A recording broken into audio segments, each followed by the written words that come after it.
యాదాద్రి భువనగిరి జిల్లా మోత్కూర్ మున్సిపల్ కేంద్రంలో ఉన్నాము. మోత్కూర్ టు రాజన్నగూడెం పోయే ప్రధాన రహదారికి 5,80,00,000 నిధులు మంజూరైనవి. ఇంతవరకు ఈ పనులు నత్తనడకలు నడుస్తున్నాయి. స్థానికకు సంబంధించిన ఎమ్మెల్యే గారు మరి అధికారులు పట్టించుకుంటలేరని ప్రజలు ఆరోపిస్తున్నారు. దీని గురించి మాట్లాడడానికి బీసీ సంఘం నాయకులు ఉన్నారు. వారితో ఒకసారి మున్సిపల్కి ఇది మొత్తం విడిచిపెట్టినట్టేనా? మోత్కూరు రాజన్నగూడెం పాలకులు గతంలో కూడా నీరుగాసి ఈ రోడ్డును అసంపూర్తిగా ఉంచారు. ఇప్పుడు తుమ్మతుర్తి ప్రజలు ఏరి కోరి మందుల సామ్యుల్ గారిని శాసనసభ్యులుగా అత్యధిక మెజార్టీతో గెలిపించి ఆయన వచ్చినప్పటికీ కూడా ఇది ఇంత అయింది. 5,84,00,000 మంజూరైనప్పటికీ నిమ్మకు నీరెత్తుగా నత్తనడకలాగా అవుతుందండి. గతంలో కూడా ద్విచక్ర వాహనదారులు ఈ దారిలో వాళ్ళు ప్రాణాలు పోవడం జరిగింది. ఇప్పటికైనా ప్రభుత్వం అయినా శాసనసభ్యులు మందుల సామ్యుల్ గారైనా స్పందించి తక్షణమే ఈ రోడ్డును పూర్తి చేయాలని మా యొక్క మనవి. అధికారుల దృష్టికి ఎమ్మెల్యే గారి దృష్టికి తీసుకెళ్ళారు. అదే పలుసార్లు మా బీసీ సంఘం నుండి అయితే అందరూ మిత్రపక్షాలు అయితే ఎన్నోసార్లు మొరబెట్టుకున్నప్పటికీ కూడా ఏడేసిన గొంగడి అట్లే ఉంది. మన పేరు కల్మెల నర్సయ్య, బీసీ మున్సిపల్ నాయకుడిని. ముఖ్యంగా ఈరోజు ఈ వ్యవస్థ టీవీ గారికి నా యొక్క అభినందనలు. మోత్కూర్ మున్సిపల్ ఏర్పడిన తర్వాత ఇదివరకు మేజర్ పంచాయతీ ఉన్నదానికంటే కూడా మున్సిపల్ అయితే మేమంతా ఆశపడ్డాము, ఎంతో అభివృద్ధి జరుగుతుందని చెప్పేసి. అయినా కూడా మోత్కూర్ మున్సిపాలిటీలో ఎలాంటి జరగట్లేవు. పేద ప్రజలకు బిల్లులు, నల్లా బిల్లులు అలాంటివి అధికంగా వాడుకోవడం తప్ప ఇలాంటి అభివృద్ధి జరగటం లేదు.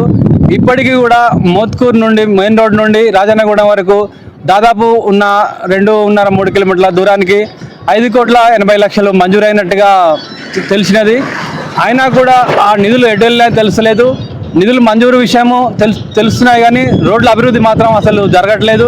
మరి రోడ్ల అభివృద్ధి జరగకపోవడానికి కారణాలు ఏంటో ఇటు అధికారులకు కానీ ఇటు ప్రజాప్రతినిధులకు కానీ అది వాళ్ళు గుట్టుచప్పుడు కాకుండా వాళ్ళు చూడనట్టుగానే వ్యవహరిస్తున్నారు.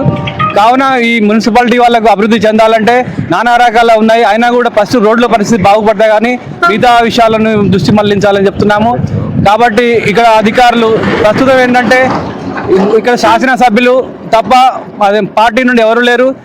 ఈ స్థానిక ఎన్నికలు కూడా ఇన్ని రోజులుగా చేయకపోవడానికి కూడా కొంత వెల్తిగా కనిపిస్తున్నది. కావున ఈ స్థానిక సంస్థల ఎన్నికలైన తర్వాత కూడా మున్సిపల్ తొందరగా పెట్టించి మోత్కూరు అభివృద్ధికి తోడ్పడాలని చెప్పేసి మీ బీసీ సంఘం తరఫున. పేరు శివార్ల శ్రీనివాస్ యాదవ్, మోత్కూరు బీసీ సంఘం అధ్యక్షుడిని. ఈ మోత్కూరు నుంచి వెళ్ళి పాలకేంద్రం నుంచి వెళ్ళి మోత్కూరు పాలకేంద్రం నుంచి వెళ్ళి రాజన్నగూడెం వరకు ఉన్నటువంటి రోడ్డు గత 3.5 సంవత్సరాల నుంచి వెళ్ళి తవ్వి ఇదే విధంగా ఉంచుర్రు. ఇప్పటి వరకు ఒక 2 దుర్మరణం చెందినరు ఇదే రోడ్డు మీద. అయినప్పటికీ అధికారులు ఎవరు కూడా పట్టించుకోవడం లేదు. దీనికి గాను 5,80,00,000 శాంక్షన్ కూడా అయినాయి. ప్రతి ఒక్కరూ రావడము, చూడడము, మేము చేస్తామని చెప్పడము. గతంలో కూడా దీనికి సంబంధించినటువంటి అధికారులు కూడా వచ్చిండ్రు, ఇన్స్పెక్షన్ కూడా చేసుకొని వెళ్ళిండ్రు. అయినా కూడా దీన్ని ఇదే విధంగా స్టాప్ చేసిండ్రు. మళ్ళీ దీన్ని మందలిచ్చే వాళ్ళు లేరు. ఇంటికి వచ్చినటువంటి మిషనరీస్ కూడా తీసుకొని వెళ్ళిపోవడం జరిగింది. మళ్ళీ మధ్యలో ఒకసారి తీసుకొచ్చారు, మళ్ళీ ఆడావుడి చేశారు, మళ్ళీ తర్వాత మళ్ళీ తీసుకొని వెళ్ళిపోవడం జరిగింది. ఇప్పటి వరకు ఎవరు కూడా పట్టించుకోవడం లేదు.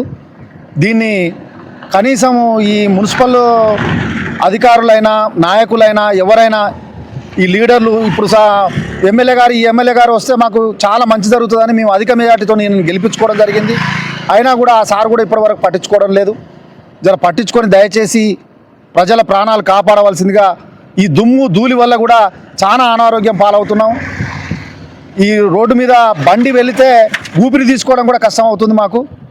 బండి వెనకమంటే బండి అయితే ఇంకా పోలేము. ఇక ఆగి బస్సు పోయినా లారీ పోయినా ఏది పోయినా జరసేపు ఆగి మళ్ళీ పోవాల్సిందే తప్ప బండి పోయేటప్పుడు మాత్రం ఇక్కడ నిలబడని ఉండలేని పరిస్థితి ఉన్నది. దయచేసి అధికారులు కానీ నాయకులు కానీ జర పట్టించుకొని ఈ రోడ్డు చేస్తే ప్రజల ప్రాణాలు కాపాడిన వాళ్ళు అవుతారని నేను మనవి చేసుకుంటున్నాను.